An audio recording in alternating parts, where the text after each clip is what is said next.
Hello, beautiful people. Good evening. In Africa, East Africa, Uganda in particular, Entebbe, Uganda, is where I am located right now. And the sun is just setting. As you can see, the time I'm seated in this natural place full of trees. Trees are surrounded, they are everywhere. It's a calm place, it's a cool place. I like to retreat in such places. So this Easter weekend I decided to retreat. I had a solo retreat. I was that's what I felt like I should do. That's what I felt I needed to do. A solo retreat for myself, good for my soul, spirit and body. And I love to retreat to natural places where there are, you know, like trees or water, anything like that. So this place is a cool place. It's somewhere around Entebbe. It's I'll just show you around. See the trees.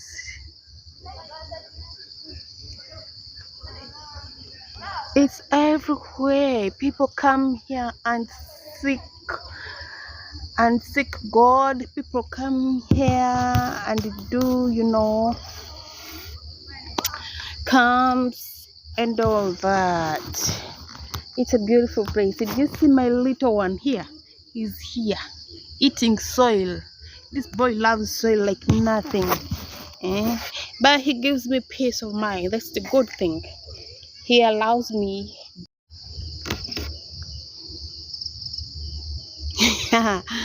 Yeah, I've brought the member on board.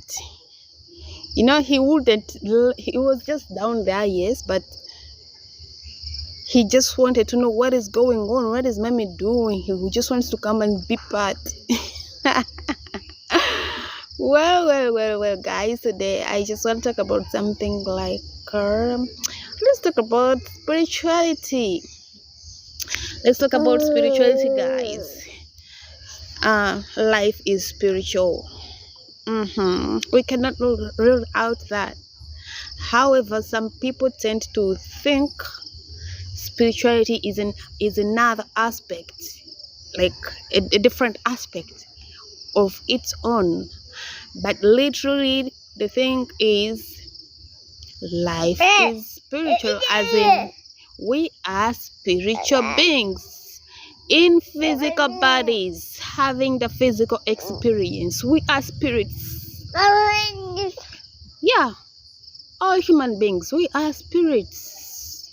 We are spirits in the natural bodies, having the physical experience. So, which means we are all spiritual. Everything you see is spiritual. All human beings, all the people you see are spiritual people. All the things. Wait. Hello, I beat you. In other words, we do not need to think spirituality is one of a kind, or maybe it's for a specific part. It's for particular kinds of people. Like you see some people, when they are while growing up, I always knew that I was spiritual. I used to refer to myself as a spiritual girl, because while I was growing up, I was I was never like other girls. I was not like other people. You would always find me in the Bible, those teenage years, A level, those years, teenage years. You would always find me in the Bible, like when other girls of my same age group would do their things, I wouldn't do certain things. Like they would maybe do coupling, dating and all that. I would not do that. I was instead somewhere, in church, serving God in scripture union, waiting upon God, you know, those things they used to tell us, Sandra, that you have to wait upon. So like literally was that kind of girl would refer to as a spiritual girl. Yeah, because I like the things I used to do, the things I used to like as a young girl, you'd find me in books, seeking knowledge, reading books. Oh my gosh, searching for knowledge, searching for the meaning, for the meaning of life. I had questions about life. I was seeking for answers in books, in different philosophers, different. That used to be the kind. That used to be me growing up. I was a spiritual girl. I had a deep interest in spiritual stuff. Finished school, as in yes, high school. Finished university. Upon my final year in the university, I happened to seek God more, because at that time the dreams I had at that time, I like, like every girl, you don't want to leave campus without a boyfriend. You want to leave campus with a man. You want to leave campus, you don't want to go back home, you just want to switch to the to the husband's house or home. Literally, that was our mindset then, me and the girls, my friends then. So final year university, there we are. You get a boyfriend, I got a boyfriend. Then the boyfriend kind of okay, I will not go there for now. But that time I literally started seeking God. I prayed, God, went back to church. I was seeking God, praying about my husband, praying for the man that I'm going to be with, or the man that I want to get married to, or the man that I want to be with. So at that time, in the process of seeking God, in the process of church after church, conference after conference, overnights, prophet after prophet, because at that time, prophet after prophet, because then they'll tell me, that one you have is not your husband, it will not be your husband, leave that one. So in that process, they told me like what you would call getting to know the purpose of your life. In the process of seeking God, I was seeking God for marriage at that age, I was around 23, 24. I was seeking God in churches for marriage. But again, here the prophet starts telling me, you are a servant of God. You are supposed to be serving God. You're supposed to be a prophet. You're supposed to be a pastor and all that. Better start doing now. Better start seeking God in that direction. Then I was told there's nothing you will literally do that will ever work out, because your purpose in this life is that. Better do that, and then all other things you need or you want shall follow, because once you do the will of God, all other things that you do follows. So here I am, a young Christian. I was like, oh my gosh, let me take you a little bit back. When I was a teenager, seeking God, reading books, seeking out different, seeking out knowledge, reading books, different philosophers and all that. My brothers and my sisters at home, they used to say, they used to ask me, but They used to tell me, but why are you so much into reading books, reading the Bible, reading into spiritual stuff and all that? Do you want to be a pastor? So they put that upon me, that I am a pastor. Yeah. At that time I was around 16, 17 years. Around senior 4, 5 there. Yes. So here the thing comes again. After finishing school, my final year university, and then the prophets, different prophets, telling me, I am a pastor, I am a prophet, I need to, seek God, or other things shall be added unto me, the ones that I need, like money, like husband, and all that. Because at that time, I remember I got a job. I got a job in the bank, in one of the banks. But they told me, I was told that I'm not supposed to work like the kind of people, like my money will not come in that way. My money will come in a different form. I'm not supposed to work. Literally, I resigned from the job I had got. I resigned from a job, a good job in the bank.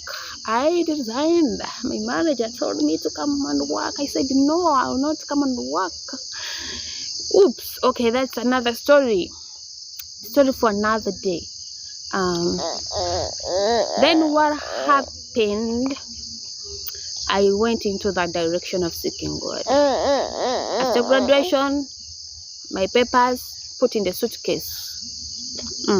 Because the first job I had got, the bank job, I was influenced into leaving it because I'm told I'm supposed to be a pastor. I'm supposed to be a servant of God. That caused a lot of me refusing to work after university, after graduation. That caused a lot of problems between me and my parents and my family. Yeah. I separated myself from my family. Because of that, I decided to chase the will of God. I was into that kind of life for around 4 years. You won't believe. Yeah. 4 good years I was in that kind of life. I was only focused on spirituality. I was living a life that was not balanced. All my attention, everything was all about spirituality. I was spiritualizing each and everything. Yes, the providence was there one way or another. God was providing, though, but it was not a balanced life. It's after learning the lessons the hard way that yes, spirituality, if you're seeking spirituality, if you're seeking God, if you're serving God, serve God, yes, but also do the needful. Work, get a job. Get a job and work, get work to do, get a business to do, get something to do. Do not literally be there just because you're servant of God, just because you have a calling in spirituality, just because you feel you have a calling in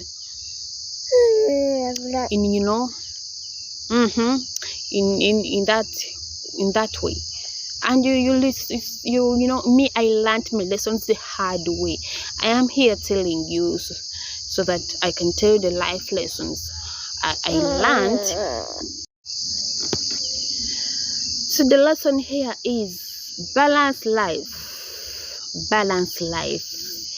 The physical body has its needs. Let those needs be met. The body needs to eat, needs to sleep, needs to be sheltered, and all that. Which means you need to have a job to work. You need to have a source of income to do that. The soul, the mind, the spirit has needs, and that has to be catered for. Yes, you can do that. You can serve God, you can evangelize, you can pray, you can fast, you can serve God in whatever capacity that you are serving God. But the whole point here is learn to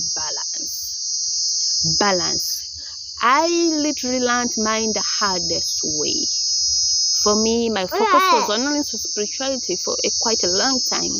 and I failed to balance out my life. But I'm here to tell you, whoever is following this, whoever is listening to this, maybe the spirit has led you to listen to this. You need to have a balanced life.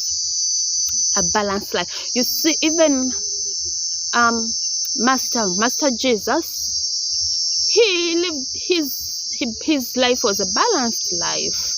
Yeah, he was growing both in divinity and in body. He was a carpenter. He was working. Yeah, he was working, had time for working. He also had time for going out to spread the good news. The problem with me was that I was influenced by the people around me, the kind of people, the superior people, the superior spiritual people who were in my life. The superior spiritual people who were in my life at that time that influenced me in that way. But I don't blame them. I forgive them. I forgive myself for the mistakes. I forgive them too. Yeah, but I was just negatively influenced, and I think I'm not the only victim. I'm not the only person in that kind of category. But let us try to live out our balanced lives. Let us not focus on one and leave out the other. My boys, it's already getting dark. I will come and continue with the series. Let me go back home. I will continue with the series about spirituality, about my testimony, about my story. Maybe you will learn a thing or two. Okay, guys, bye. It's already dark. Bye-bye.